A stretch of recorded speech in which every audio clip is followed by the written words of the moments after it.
Diletos irmãos, paz seja convosco. É meu prazer, mais uma vez, te convidar para meditarmos na Palavra de Deus. Hoje falaremos sobre a lição número 7 de nosso segundo trimestre da Escola Bíblica Dominical de nossa igreja, que está estudando o Evangelho de João, em boa parte dos capítulos do Evangelho de João. Teremos 13 lições, das quais já estudamos 6. Falamos na lição 1, sobre a introdução no livro de João, data em que foi escrito, autor e propósito, tema geral.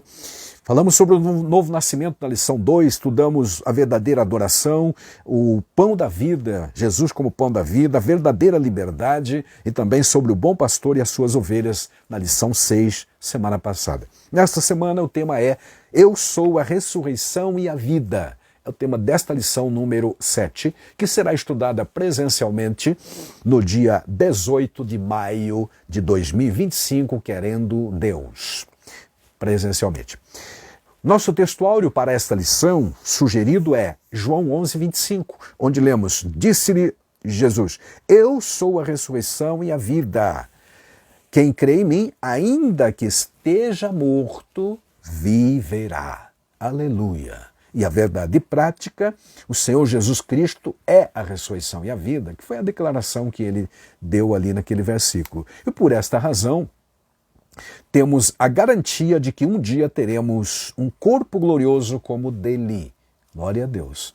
Isto nos faz lembrar da letra do conhecidíssimo hino que diz: porque ele vive, posso crer no amanhã.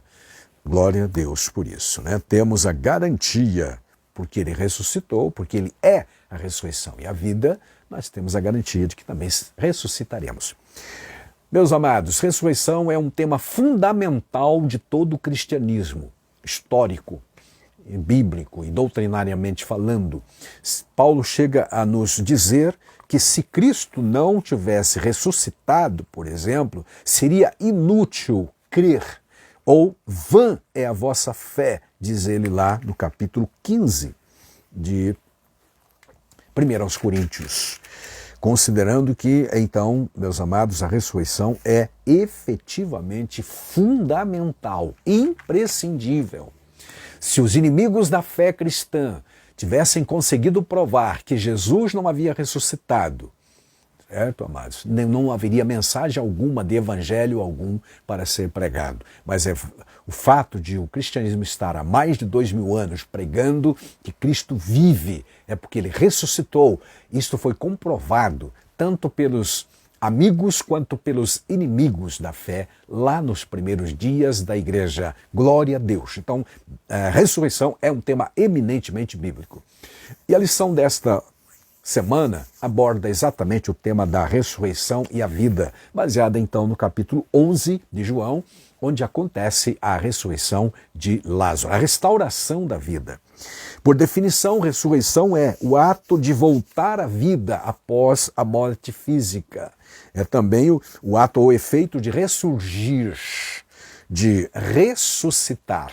Mas evidentemente que não é um ato da própria pessoa que morreu. Ela por si mesma não pode fazer nada. Assim como o pecador que não pode salvar-se a si mesmo, um morto também não pode fazer absolutamente nada. Ele precisa de uma força externa, força maior, aleluia, para erguê-lo da sepultura, que é o sentido exato de ressurgir, de ressuscitar, de voltar à vida, retomar as atividades, que foi o caso do Lázaro e de outros casos na Bíblia que nós temos registrado. Nosso texto, então, meus queridos, que nos serve de base para o estudo, chamamos de leitura bíblica para ser feita lá na classe, está em João capítulo 11, versículos 14, 15, 17, 21, 23 até o 27. O 14 diz: Então Jesus disse-lhes claramente, Lázaro está morto. Porque antes Jesus havia comunicado aos discípulos que Lázaro estava dormindo. Uma figura de linguagem chamada eufemismo, em que você fala de uma coisa dura de forma mais suave.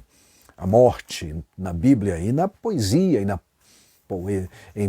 nossa conversação mesmo, costumamos chamar de sono. Não que a alma venha dormir, mas é o sono em relação ao corpo físico. Disso a gente fala um pouco mais depois. Versículo 15, folgo, ou seja, me alegro, como diz a versão corrigida, lá no versículo 15, e por vossa causa me alegro de que lá não estivesse, para que vocês possam crer. Crer no quê? Na ressurreição.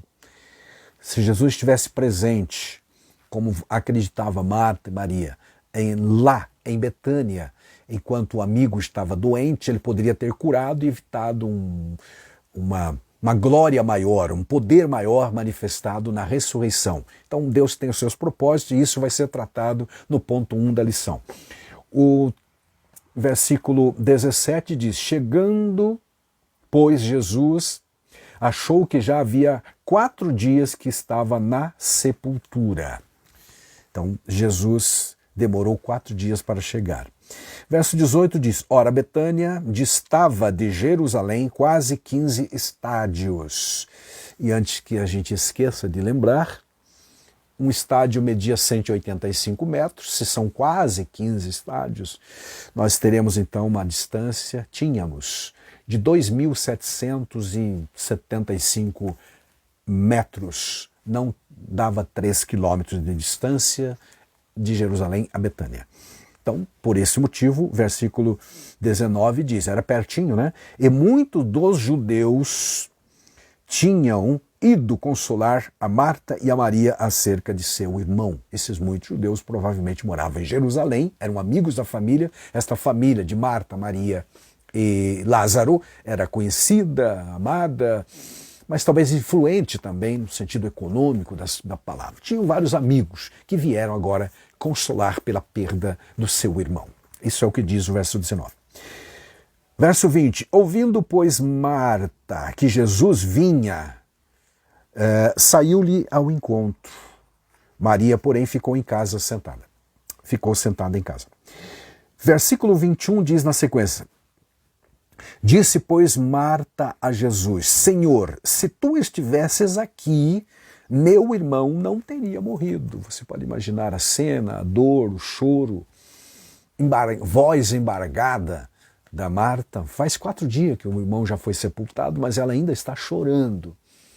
A Maria está lá em casa chorando também. Esse é o versículo 21. O 22 diz, mas também sei que, mesmo agora, tudo quanto pedires a Deus, Deus tu concederá. Tu concederá. Então, apesar de uma leve censura aparente de Marta em relação a Jesus ter demorado tanto, por que demorou? Ele morreu e agora? Mas mesmo assim ela acreditava que algo poderia ser feito. Não declara o quê? E Jesus é que vai dizer na sequência sobre a ressurreição, mas a Marta está acreditando que Jesus, sendo filho de Deus, pode pedir ao Pai e Deus conceder. Aleluia. Aí no versículo 23 é Jesus que fala. Jesus diz, teu irmão há de ressurgir, ou há de ressuscitar. Há de ressuscitar. Só não disse exatamente quando, né? Disse-lhe Marta, eu sei que há de ressuscitar na ressurreição do último dia. Aqui ela está citando parte de um credo judaico dos fariseus que acreditavam na ressurreição. Os saduceus não acreditavam, mas os fariseus sim. Então, ela estudou isso, ela ouviu isso, aprendeu dos pais lá na sinagoga, no templo, nos sermões, enfim, que há uma ressurreição futura, que se espera escatologicamente, aquilo que também o crente hoje espera. Haverá um dia em que ressuscitarão tanto os justos quanto os injustos. Como diz a Bíblia em vários textos, como escrito está em João 5, 28 e 29, Daniel 12, 2, também Atos 24, 15, menciona a ressurreição de justos e injustos. Então ela também acreditava dessa forma e está dizendo para Jesus, citando de novo uma religiosidade, um credo, algo distante, mas ela está sofrendo agora. A dor é da perda de um irmão que provavelmente era mais novo dos 3, talvez fosse o caçula, porque a ordem que aparece na narrativa é Marta, Maria e Lázaro. Aliás, só João menciona esse Lázaro. Há um outro texto que fala desta família, lá em Lucas 10, 38 a 42, mas lá a menção é só sobre Marta e Maria. E novamente pela ordem, Marta e Maria. Dá a entender que Marta era a mais velha, mais madura, mais idosa, né? Ou seja, mais velha que Maria. Portanto, é citada primeiro. O fato, amados, é este. Tá? Jesus vai dizer para ela, eu sou a ressurreição e a vida na sequência. Disse-lhe Maria, a Marta, né? Que é o diálogo aqui ainda com a Marta. A Maria vem depois. Versículo 25, disse Jesus, eu sou a ressurreição e a vida. É o nosso texto áureo. Quem crê em mim, ainda que esteja morto, viverá. E todo aquele que crê, que vive e crê em mim, nunca morrerá. Crês tu isto? A pergunta de Jesus é incisiva. Ela acaba de declarar que acredita na ressurreição do último dia. Ou seja, lá no juízo final, ou antes disso. Enfim, um futuro escatológico, distante. Nisso ela acreditava. Mas Jesus está perguntando para ela, você acredita que agora eu posso fazer isto? Eu estou aqui. Eu sou a ressurreição e a vida. Não precisa esperar pelo dia final. Eu vou ressuscitar. Aleluia. Ela responde no versículo 27, sim, Senhor, creio que tu és o Cristo, o Filho de Deus, que havia de vir ao mundo. Ela não respondeu especificamente o que Jesus perguntou. Vez ou outra a gente faz isso também, né? Nas perguntas incisivas, às vezes a gente dá uma melhorada, ou melhor, responde de uma forma não precisa. Né? E aqui foi o que ela fez. Infelizmente ela não disse, Senhor, eu creio que tu podes fazer esse milagre agora, eu creio que tu podes tirá-lo daquele túmulo, como muitos crentes, especialmente pentecostais, avivados, podem dizer, eu creio que Jesus pode ressuscitar hoje. Não estou acreditando apenas num credo religioso, de uma promessa futura de milênios para frente. Já estamos há 2000 anos, ainda não aconteceu a ressurreição específica, que vai acontecer quando Jesus, por exemplo, vier buscar a igreja, o toque da última trombeta, enfim.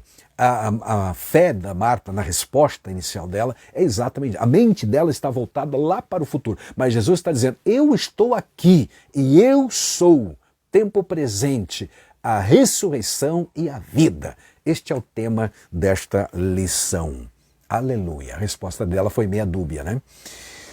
Bom, mas nós temos que elogiá-la, repetindo, porque no versículo 22 ela disse, 21, né? Ela responde para Jesus, se tu estivesse aqui, meu irmão não teria morrido. Mas também sei que tudo quanto pedires a Deus, Deus te concederá. Glória a Deus. Então ela tinha uma fé viva em Cristo. Ela acreditava que Jesus era mais do que um mestre religioso, do que um rabi. Era o Filho de Deus. Aleluia. E que tudo que pedisse. Só não quis especificar, não teve coragem de dizer, eu creio que tu podes ressuscitá-lo agora, como Filho de Deus. Não chegou a dizer isso na resposta. Tá bom. Aí, amados, o relato na Bíblia segue tratando da questão da morte, do Lázaro e a cena diante do túmulo também.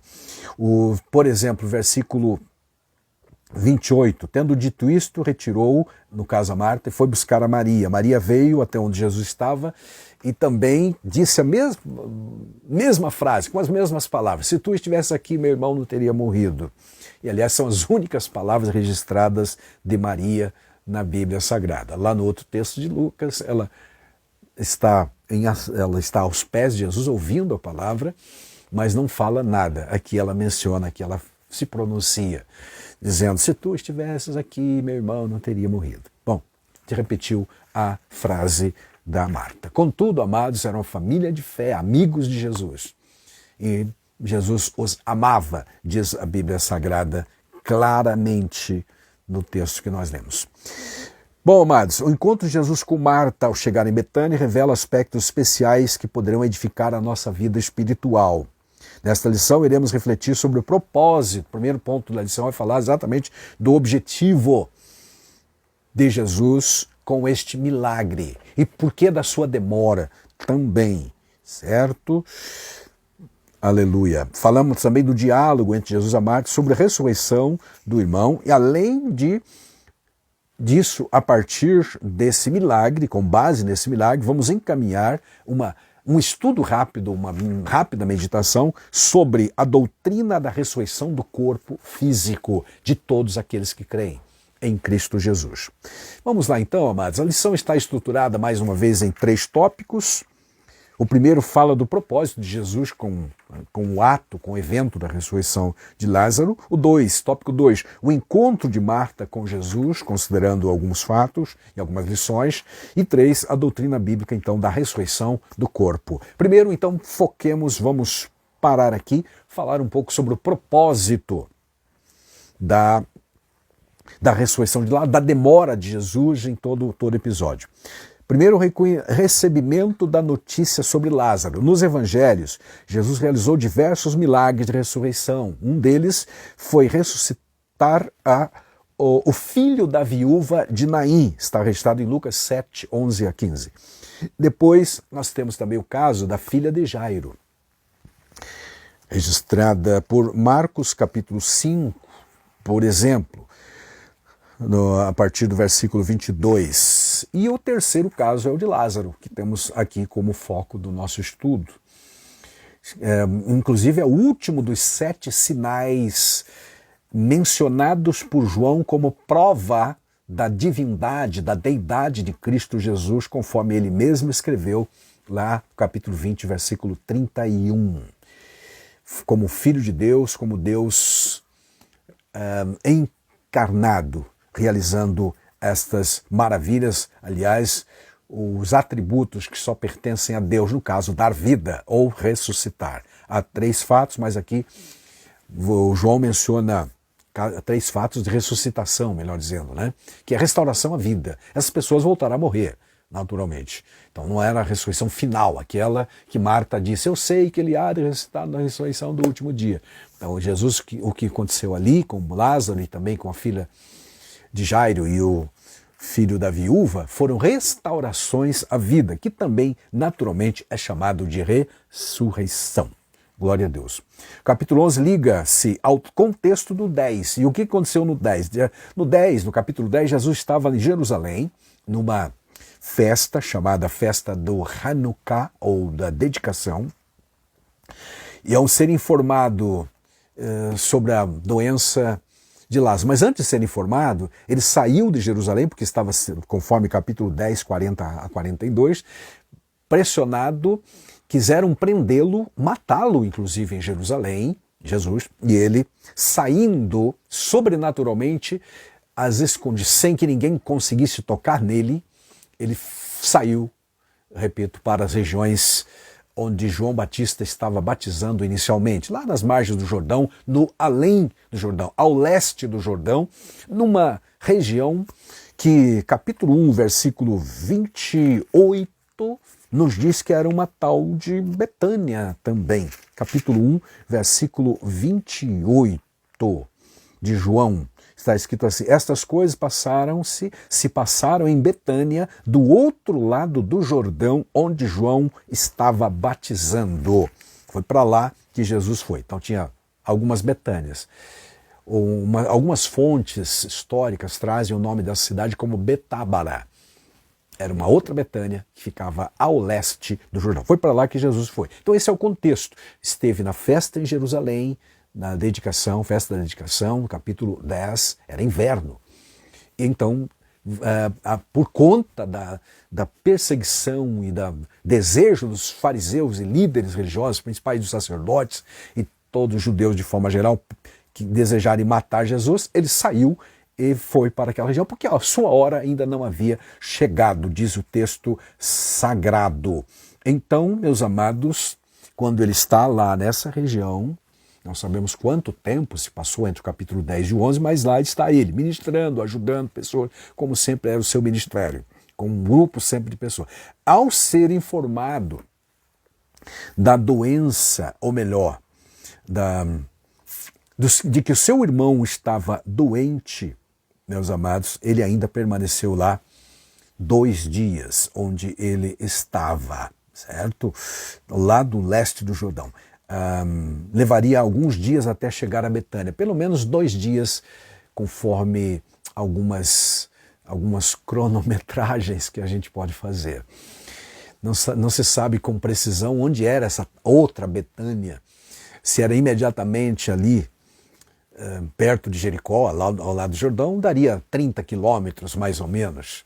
E isso a gente fazia naquele tempo em um dia de viagem. Em todo caso, esse mensageiro que foi contar a Jesus, foi dar a notícia de que Lázaro estava doente, demorou certamente um dia, pelo menos, para chegar lá. Aí o Senhor Jesus dá a resposta, manda a resposta para as irmãs, dizendo no versículo 4, que ao receber a notícia, Jesus disse: esta enfermidade não é para a morte, e sim para a glória de Deus, a fim de que o Filho de Deus seja por ela glorificado. Isto entendemos, foi o conteúdo da resposta que o mensageiro deverá levar ou trazer para Marta e Maria. Mas quando ele chegou, o irmão já havia morrido, certamente, o irmão da Marta e da Maria. O fato, meus amados, é que depois que o mensageiro deu a notícia, Jesus ainda permaneceu 2 dias naquele lugar, chegando somente 4 dias depois a essa Betânia, perto de Jerusalém. O texto nos traz esta realidade. 4 dias, disse Marta, que já haviam sepultado. O sepultamento, segundo dados históricos, era feito no mesmo dia da morte do ente querido, da pessoa, né? Então, tanto faz 4 dias de sepultamento ou 4 dias de morte, é isso. Tinha, enfim, se passado 4 dias. Bom, esse encontro de Jesus com Marta, a lição vai trazer como um desapontamento. O que é um desapontamento? Uma decepção, uma desilusão, esperando uma coisa, mas acontece outra. As irmãs esperavam que Jesus viesse imediatamente curar o seu irmão, e Jesus não veio, Jesus não apareceu no momento que elas esperavam. Consequentemente, houve sim uma certa frustração, expressada nas palavras de Marta e de Maria também. Se tu estivesses aqui, o meu irmão não teria morrido.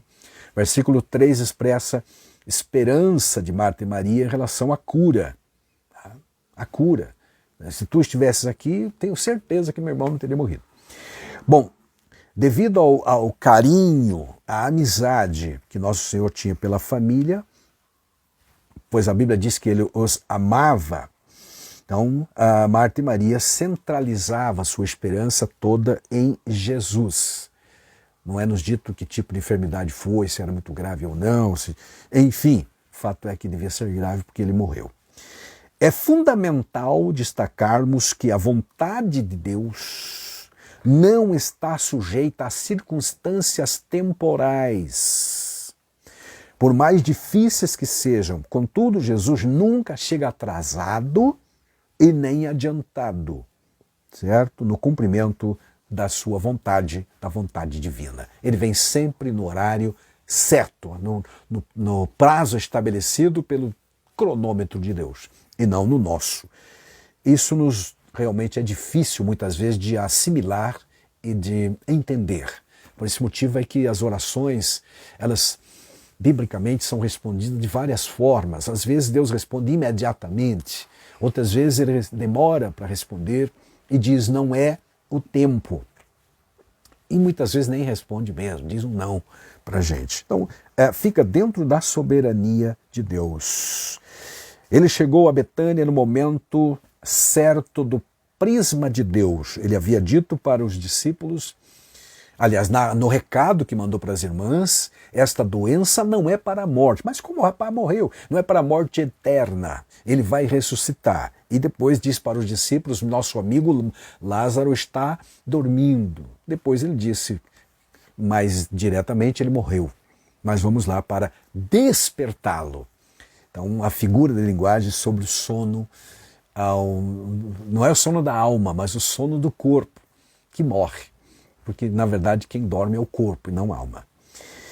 Ele chegou a Betânia no momento exato, ainda que após o sepultamento por do Lázaro, que já estava sepultado há 4 dias. Humanamente falando, não, ele não chegou no tempo, demorou 4 dias, por que ficou mais 2 dias? Este era o questionamento interior, certamente, da Marta. E os próprios judeus que lá estavam consolando as irmãs, disseram também, expressaram algo parecido. Disseram para ela, será que ele não poderia ter feito alguma coisa? Aquele que curou o cego lá no capítulo 9, não poderia ter feito alguma coisa para evitar que este morresse? Quando viram Jesus chorando diante do túmulo de Lázaro. Não pelo Lázaro, porque ele sabe que vai ressuscitar o Lázaro, mas pela miséria da humanidade, pelas causas do pecado em relação à humanidade. Ali estava uma prova dela, o Lázaro, entre milhões de outros seres humanos que morreram e continuam morrendo por conta do pecado até hoje. Porque, você sabe, Deus, quando nos criou, não criou para morrer, certo? Ele criou para viver. É por isso, meus amados, que não dá para entender que Deus tenha prazer na morte de alguém. Aliás, Ezequiel diz isso, né? Deus não tem prazer na morte de ninguém, nem dos seus filhos. Embora Salmo 116 é citado normalmente, versículo 15, né? Prazerosa é a morte do fiel.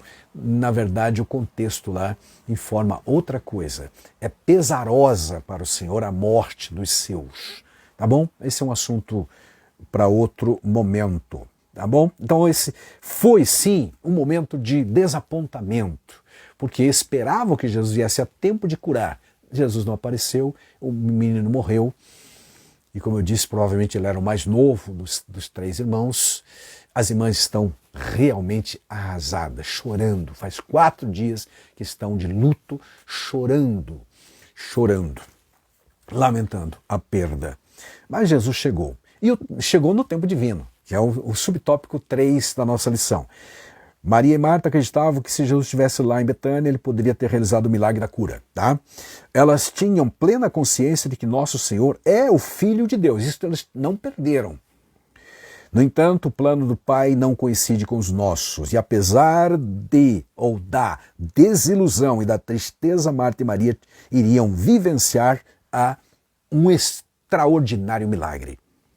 Quando Jesus diz, folgo por não estar lá, ou ainda quando ele diz, esta enfermidade não é para a morte, mas para a glória de Deus, certo? É porque ele iria operar um milagre muito maior ainda.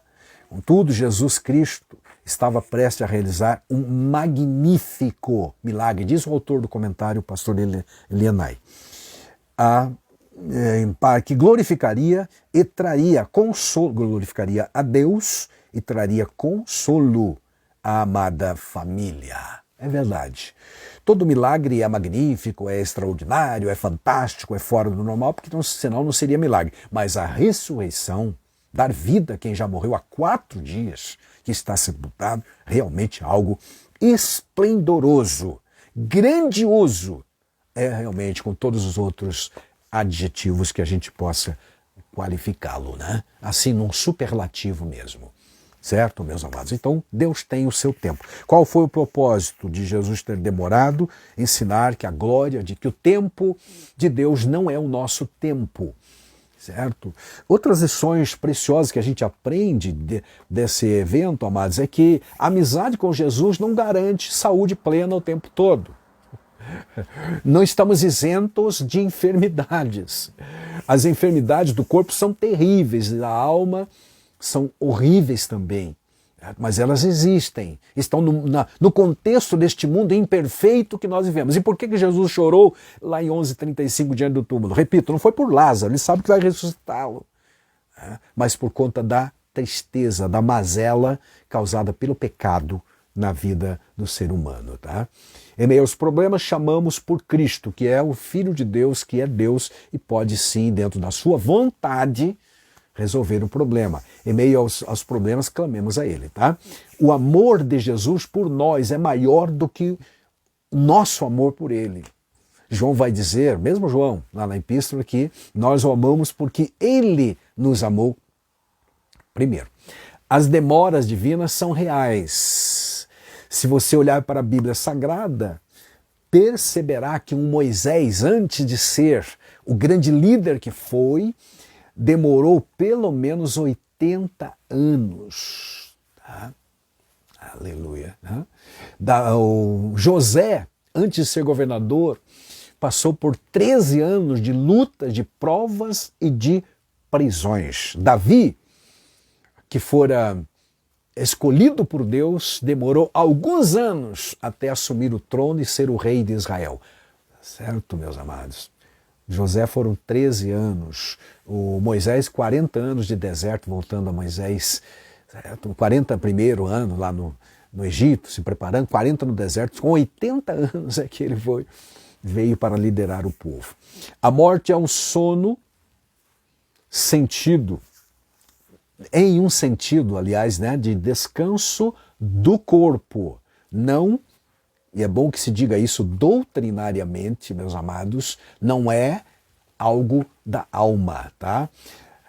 Em estudos comparativos das Escrituras, dormir faz referência naturalmente à morte física, porque ao falecer a pessoa perde a consciência para com este mundo material, tá? Acordando no outro mundo que é espiritual, que pode ser de felicidade ou de sofrimento, dependendo da vida que teve aqui, no sentido de aceitar a Cristo ou não.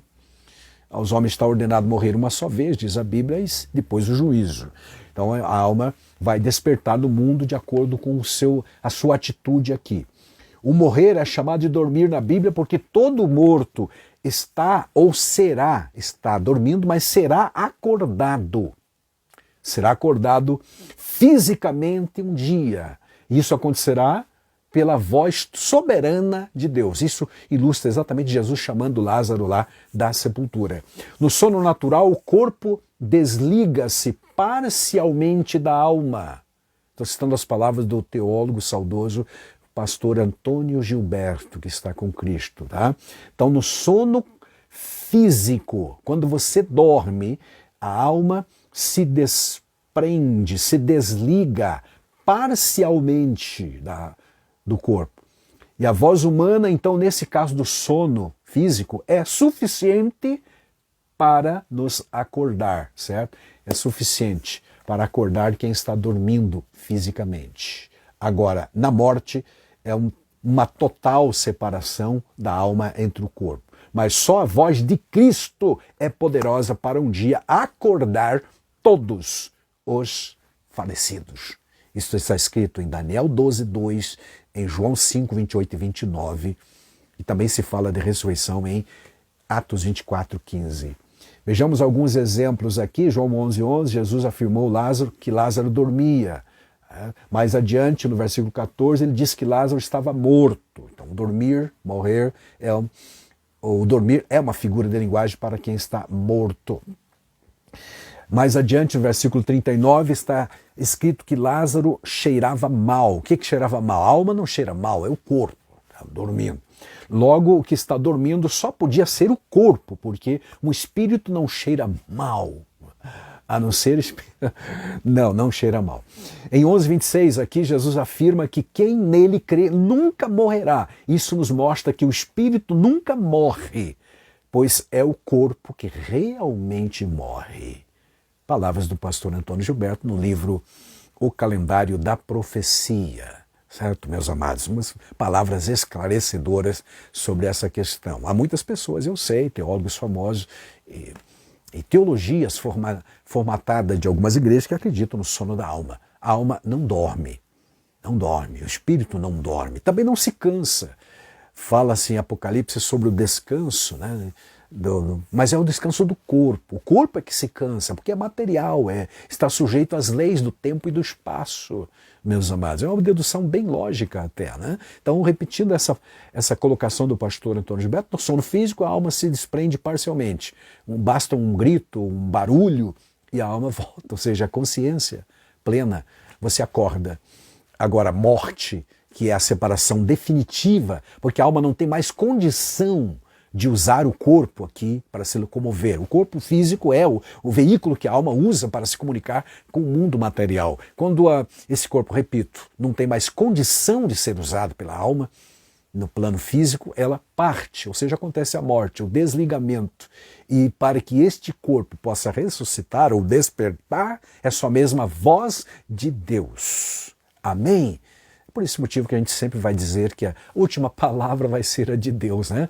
Vinde benditos, ou então Lázaro vem para fora. Aleluia. Isso acontecerá na ressurreição final. Glória a Deus. Tá bom, meus amados? Então esse é o ponto 1 da lição, propósito de Jesus na obra, no evento da ressurreição de Lázaro. No 2, o encontro de Marta com Jesus. Só ampliando um pouco mais, o encontro. O versículo 20 descreve o momento em que Marta se encontra com Jesus.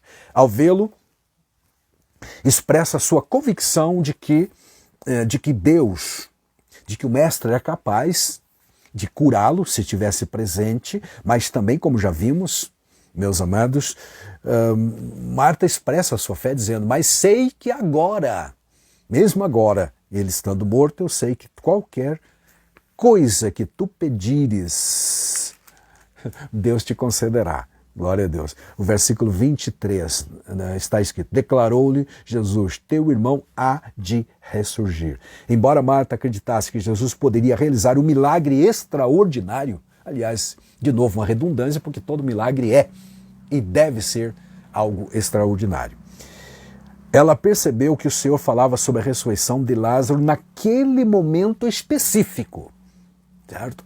No 24. E não apenas, meus amados, para o último dia. Versículo 24 diz, eu sei, replicou Marta, que ele há de ressurgir na ressurreição do último dia. Na verdade, Marta não está acreditando inicialmente que Jesus pode fazer isso agora. Ela está esperando para o último dia.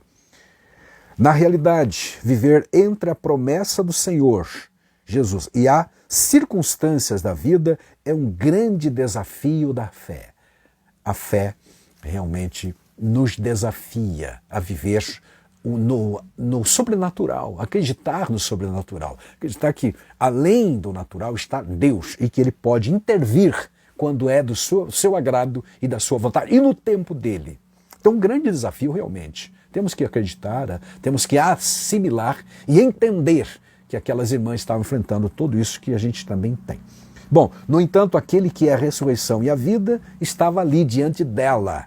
E Jesus tem que, como que puxar o seu entendimento para aquele momento. Ela estava pensando longe, distante, último dia, mas citando um credo, parte de um credo religioso judaico dos fariseus, que ela aprendeu lá na sinagoga, no templo. Mas Jesus diz, eu sou, Marta, além de religiosidade, além de tudo isso, eu sou a ressurreição e a vida. Glória a Deus. Vida é a causa, ressurreição é o efeito. Aleluia. Porque ele é vida, ele pode ressuscitar os que estão mortos. Quando Lázaro ressuscitará? Esta é a pergunta, né? O diálogo entre Marta e Jesus revela essa situação. Repetindo, Marta estava pensando no último dia, mas Jesus diz, não, é agora, eu estou aqui e eu sou, tempo presente no verbo, estou aqui, eu sou a ressurreição e a vida. Não é eu serei para ele lá no... Também será, né? Mas aqui. A diferença, meus amados, a gente não pode esquecer, é que essa ressurreição final é para dar a Lázaro e a todos os crentes um corpo de glória, semelhante ao de Jesus. E naquele momento, o que Lázaro vai receber é a restauração física, restauração à vida física, biologicamente falando, que vai lhe proporcionar alguns anos a mais de existência e que finalmente morreu, certamente, na sequência dos dias. Mas a Marta estava pensando só lá no futuro. Enquanto Marta apresentava uma doutrina defendida pelos fariseus, como eu dissemos, né, Jesus diz, eu sou a ressurreição e a vida. O versículo 43 e 44 também nos traz o seguinte, e, tendo dito isto, clamou em alta voz, Lázaro, vem para fora. Foi a declaração divina, produzindo vida, o despertar, como já dissemos, o único que pode realmente chamar da morte, a voz poderosa de Jesus, o fez assim. Glória a Deus. E o versículo 44, saiu aquele que estivera morto, tendo os pés e as mãos ligados com ataduras e o rosto envolto num lenço. Então lhes ordenou Jesus, desatai-o aleluia, e deixai-o ir livre. Que cena maravilhosa, né? Glória a Deus.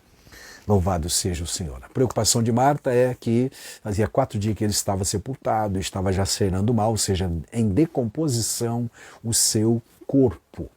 Mas a voz poderosa de Cristo trouxe o processo, reverteu, aleluia, reverteu todo o processo de deterioração, dando-lhe vida, aleluia, orgânica mesmo.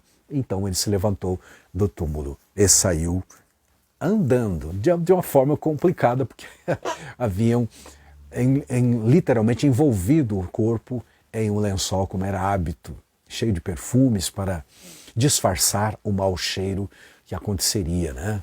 E acontece algumas horas depois do falecimento, tá bom? Ainda dentro desse encontro, promessa de vida. Na resposta de Jesus, nós temos ressurreição e vida. É uma promessa para agora, não é para o futuro, repetimos. Então esse tópico 2 fala deste encontro de Jesus com Marta. Depois vem a Maria também. Agora, para encerrarmos um pouquinho sobre a doutrina bíblica da ressurreição do corpo. Corpo em geral, corpo do salvo em Cristo. Aliás, corpo humano de forma geral, porque, como dissemos, a ressurreição acontecerá tanto dos salvos quanto dos perdidos. O milagre da ressurreição física de Lázaro, realizada ali, naquele capítulo, naquele momento, naquele evento, não foi o único caso. Como já observamos, há pelo menos mais 2 casos no Novo Testamento, nos Evangelhos, aliás, de ressuscitamento ou ressuscitação, ou ainda de restauração à vida. No entanto, ao contrário do que aconteceu com Lázaro, que voltou a morrer, em João 5, o nosso mestre fala a respeito da ressurreição do corpo. Nos últimos dias, está lá em 5:28 de João 29. Essa ressurreição aqui é diferente da mencionada aqui em capítulo 11, no caso de Lázaro. Esta é a definitiva, é a final, quando então a voz de Deus soará nos túmulos do mundo inteiro. Glória a Deus, trazendo os salvos de volta. E fala-se aqui das 2 ressurreições. 5:28.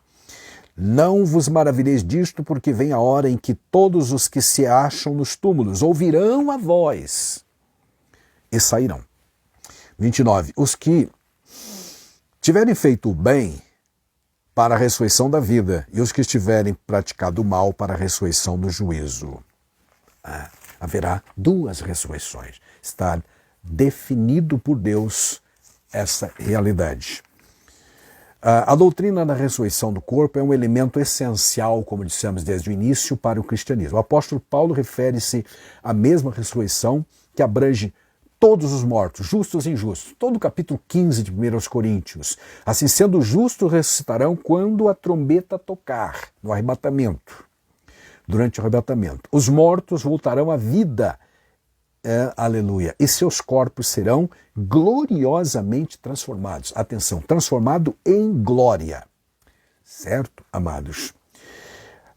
Voltarão à vida. 1 Coríntios 15, 42, 1 Tessalonicenses 13 a 17, onde Paulo fala da vinda do Senhor e da ressurreição dos que morreram em Cristo.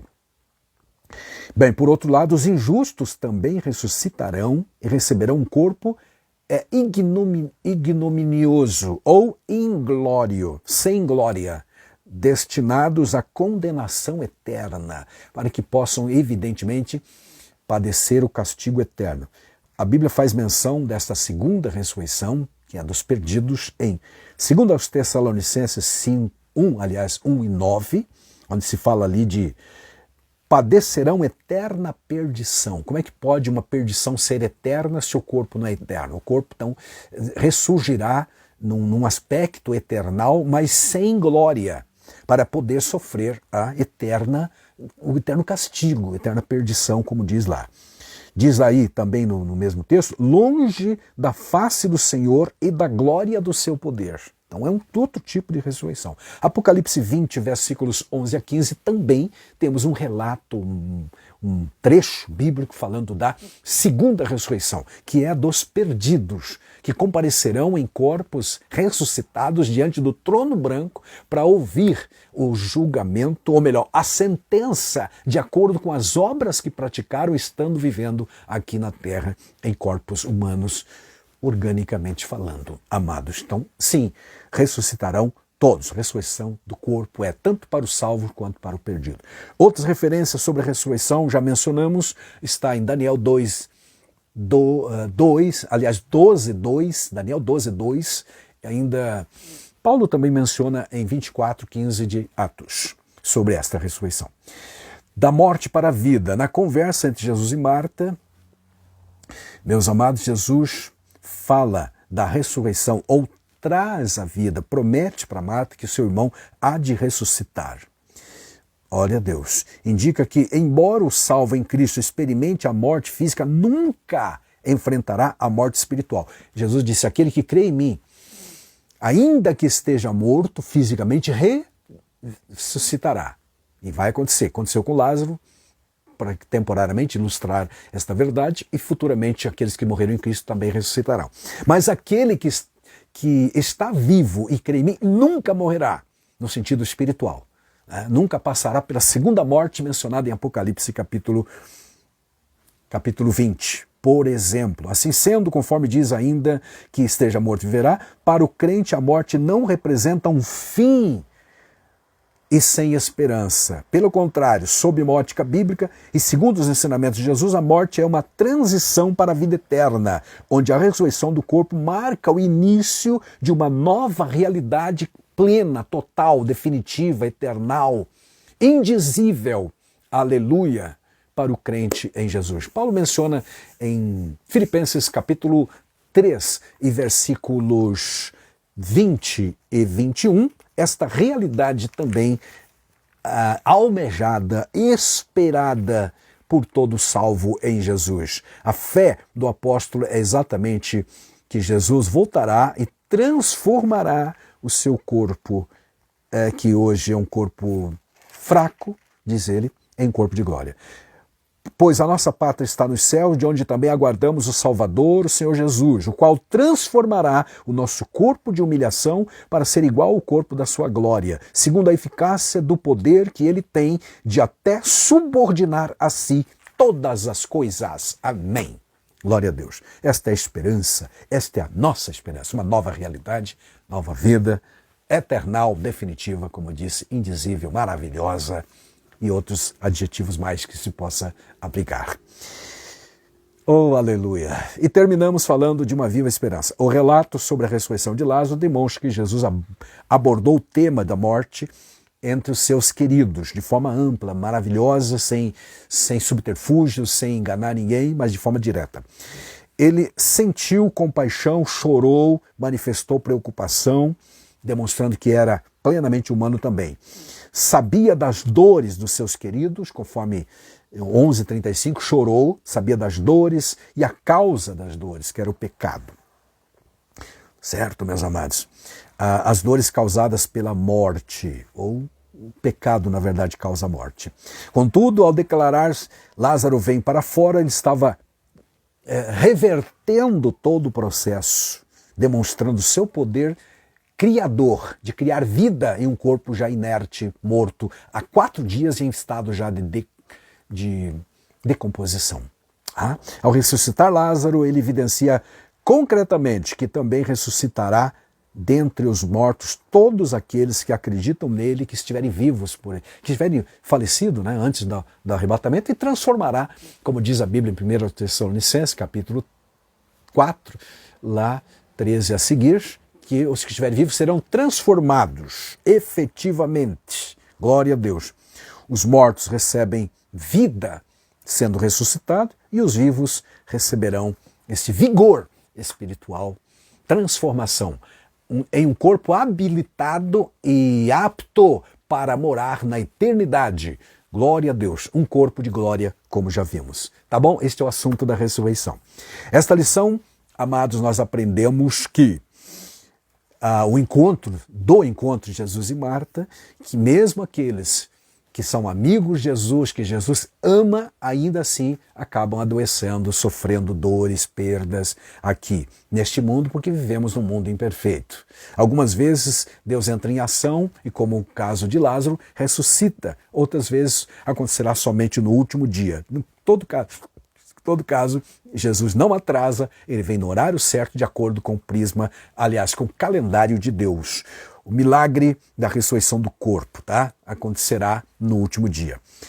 Lázaro ilustra exatamente esta realidade. Creiamos, portanto, e continuemos acreditando em Cristo Jesus, que é a ressurreição e a vida. Como já dissemos, meus amados, a vida é a causa e a ressurreição é o resultado. Então, ele é a vida, ele dá vida a quem está morto. Aleluia. Quer, portanto, vivamos ou morramos, diz Paulo aos Romanos, somos do Senhor. Que continuemos assim, felizes, alegres, servindo a Cristo, sabendo que Ele é tudo em nós, é tudo que nós precisamos.